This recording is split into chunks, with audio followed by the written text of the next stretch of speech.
Quand on parle de formation, on pense souvent à l'évaluation comme la toute dernière étape, un peu comme l'examen final. Mais si je vous disais que c'est en fait bien plus que ça, que c'est le véritable fil conducteur de la réussite, un élément présent du tout début à la toute fin du parcours, c'est exactement ce qu'on va explorer ensemble. C'est la question à 1 million. Comment savoir si une formation a vraiment marché? Si les compétences ont bien été acquises? C'est le défi principal, que ce soit pour le formateur ou pour l'organisation qui met en place la formation. Et la réponse, elle se cache justement dans cette idée. L'évaluation n'est pas qu'un simple test final. Non, c'est un processus continu.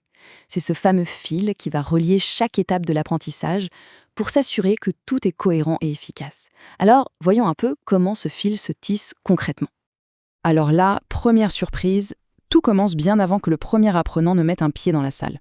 C'est dans la phase de conception que tout se joue. C'est là qu'on pose les fondations solides de notre évaluation. L'évaluation, ce n'est pas un accessoire ou un truc qu'on ajoute à la dernière minute. Pas du tout. Ça fait partie intégrante du scénario pédagogique, au même titre que les objectifs ou les activités. C'est prévu, c'est structuré et c'est articulé avec chaque moment de l'apprentissage. Concevoir ce dispositif d'évaluation, c'est un vrai travail d'orfèvre. D'abord, il faut être cohérent. L'évaluation doit coller au public et aux moyens dont on dispose.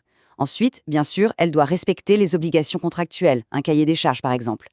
Évidemment, les critères doivent être en lien direct avec les objectifs, les consignes doivent être claires comme de l'eau de roche, et, point crucial, il faut savoir dès le départ ce qu'on va faire des résultats. Et pour construire ce dispositif, on ne part pas de rien, on a une super boîte à outils. On distingue principalement 4 grands types d'évaluation, chacun à son moment et son objectif bien à lui tout au long du parcours. Alors, regardons ça de plus près.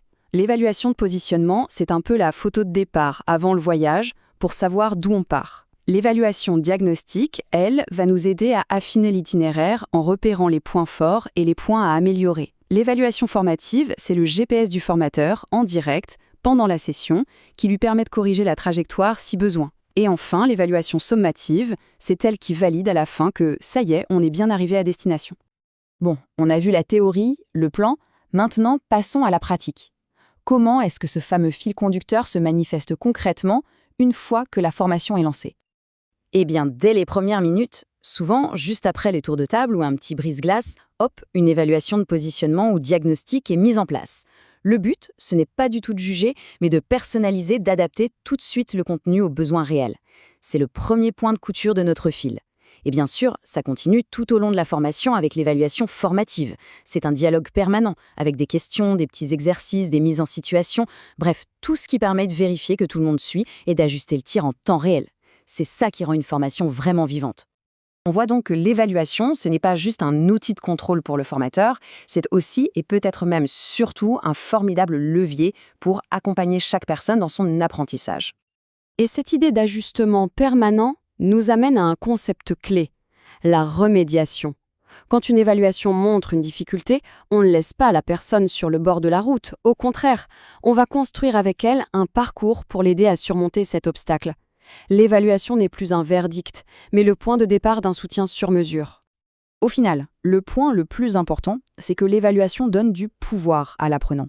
Elle lui permet de prendre conscience de ses forces, de ses points d'amélioration, et donc de devenir pleinement acteur de son propre développement. C'est un outil indispensable pour piloter son projet professionnel.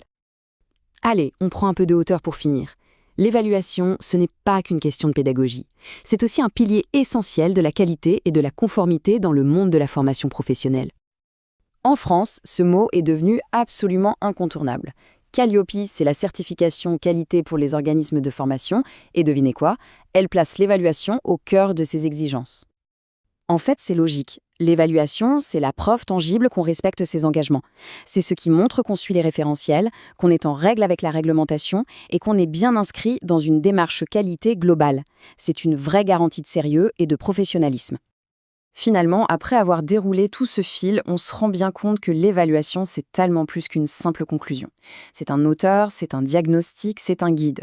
C'est peut-être en fait le véritable point de départ d'un apprentissage qui est à la fois réussi et conscient.